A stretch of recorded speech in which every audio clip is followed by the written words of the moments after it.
ఈ మొత్తం కుంభకోణం వెనకాల రేవంత్ రెడ్డి గారికి అండగా బ్యాక్గ్రౌండ్లో నిలబడ్డది ఈ అంతా మేనేజ్మెంట్ అంతా చేసింది ఒక బీజేపీ ఎంపీ. ఆ బీజేపీ ఎంపీ గారికి ఈయన కూడా కొంత అనుచితమైన లబ్ధి చేకూరుస్తున్నారు రాష్ట్ర ప్రభుత్వం ద్వారా. ఎందుకంటే ఇక క్విడ్ ప్రోకో కదా, నేను ఇది చేస్తాను నాకు అది చేయాలి, అది జరుగుతూ ఉంది ఇప్పుడు. ఇప్పటికిప్పుడు నేను దొంగ చేతికి తాళాలు ఇవ్వను. ఆ ఎంపీ గారి పేరు కూడా నేను బయట పెడతాను, నెక్స్ట్ ఎపిసోడ్లో బయట పెడతాను.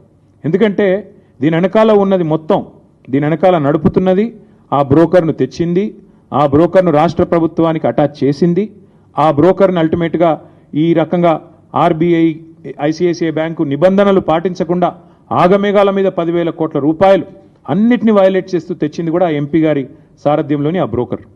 ఎందుకంటే అంత స్ట్రాంగ్ బ్యాకింగ్ ఉంటేనే యూనియన్ గవర్నమెంట్ది ఇంత వేగంగా డబ్బులు వస్తాయి. లేకపోతే 10 రూపాయలు పుట్టాలన్న సామాన్యుడికి దేశంలో 10 రూపాయలు బ్యాంకు నుంచి రావాలంటే 10 క్వశ్చన్లు కాదు 100 క్వశ్చన్లు అడుగుతారు. ఒక లోను శాంక్షన్ కావాలంటే హోమ్ లోన్ మీ అందరికీ తెలుసు, అందరికీ ఉండే ఉంటాయి ఇక్కడ లోన్లు. హోమ్ లోన్ శాంక్షన్ కావాలంటే ఎన్ని పేపర్లు దస్ఖత్ పెట్టాలి? అట్లాంటిది 10,000 కోట్లు నీది కాని భూమికి కూడా ఇచ్చినవాడు నేరస్తుడా కాదా?